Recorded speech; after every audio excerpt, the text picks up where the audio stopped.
Sate udah matang, pas mau bungkus, pas ngelihat ke sate yang pengantin itu mukanya jadi serem.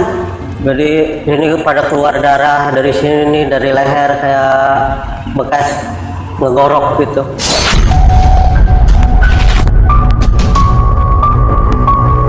Bahagia ada pembeli, seketika berganti rasa ngeri.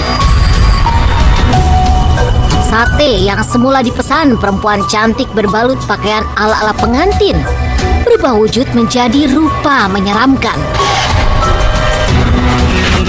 Lantas, siapa gerangan pembeli misterius itu?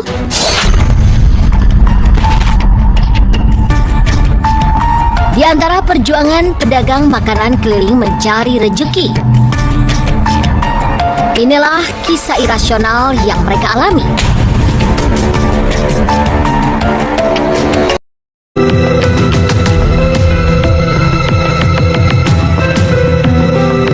Good people, salah satu profesi yang rentan mengalami gangguan mistis di malam hari adalah pedagang makanan keliling. Seperti pedagang sate keliling yang kerap menjumpai hal-hal gaib dan tak masuk akal hingga ujung-ujungnya memunculkan ketakutan. Ini teror horor yang menyergap Toto, pedagang sate dari tanah Sunda yang masih menyisakan ceruk ketakutan di benaknya hingga sekarang. Kala itu di wilayah ia biasa berjualan di kampung ada pertunjukan jaipong yang ramai pengunjung. Dari 4 sinden di pertunjukan itu, satu yang paling mencuri perhatian, namun semua itu berubah seketika ketika sang primadona konon meregang nyawa secara tragis di tangan kekasihnya karena cemburu buta. Katanya sih diculik apa gimana, ada orang habis nyinden dari situ, jadi ada cekcok lah, dibawa jalan-jalan kemana, nah dibunuh. Nah pas ada kali sekitar seminggu itu jasadnya baru ditemuin sama yang punya sawah. Good people, sejak kematian sang primadona, muncullah hal-hal mistis yang pada akhirnya menyasar ke penjual sate. Hingga di suatu malam, ia berhenti di dekat tempat hajatan meski sudah malam. Suasana di lokasi masih ramai oleh keluarga dan tamu undangan. Tidak ada pikiran aneh-aneh berkecamuk dalam benaknya.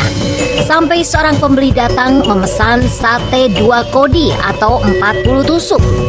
Adalah perempuan berbalut baju pengantin yang melariskan dagangan.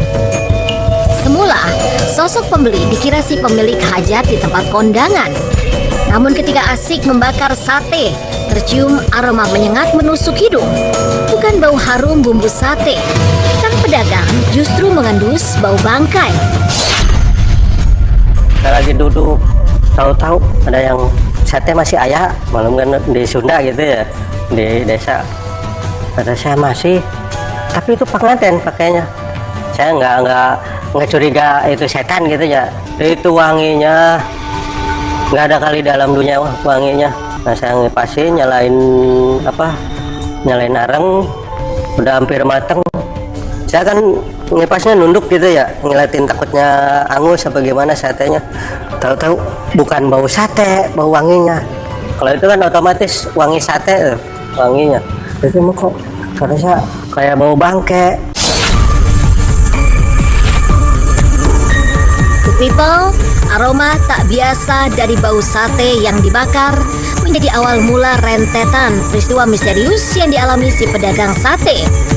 Sebab setelah 40 tusuk sate selesai dibakar, kemudian dibungkus dan hendak diberikan, sosok pembeli yang semula cantik rupa menggunakan pakaian pengantin dan elok berubah wujud menjadi sosok menyeramkan. Pas ngelihat ke sate yang pengantin itu, yang tadinya cakep pengantin, emang itu juga pakaian masih pakaian pengantin, bunga kantil ke sini, ini terus apa kembang goyang. Cuman mukanya jadi serem. Good people, sosok sinden primadona yang disebut tewas di tangan kekasihnya baru ditemukan beberapa pekan kemudian di area persawahan dalam kondisi mengenaskan.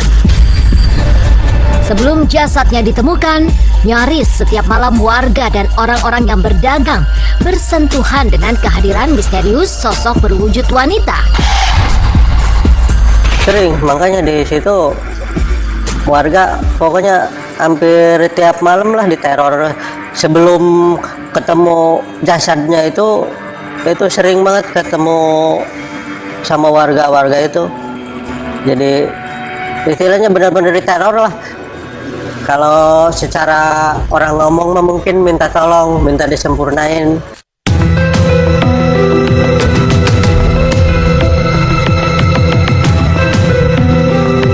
Good people, kisah pedagang makanan keliling bersentuhan dengan hal-hal astral terus bertebaran dan beredar dari mulut ke mulut. Selain cerita di luar nalar, pedagang sate yang diganggu seperti sosok cerita dalam legenda horor Indonesia, Susana.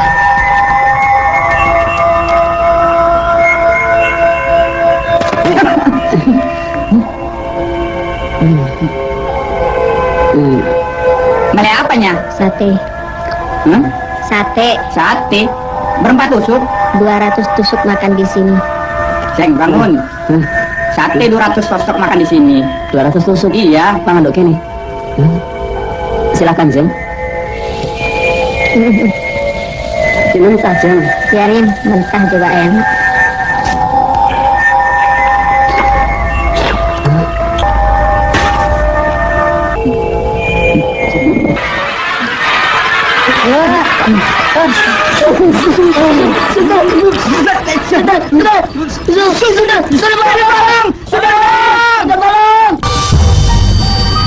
Setelah memesan sate, sang pembeli minta diantarkan pergi dengan menumpang becak yang kebetulan penarik becaknya adalah teman si penjual sate.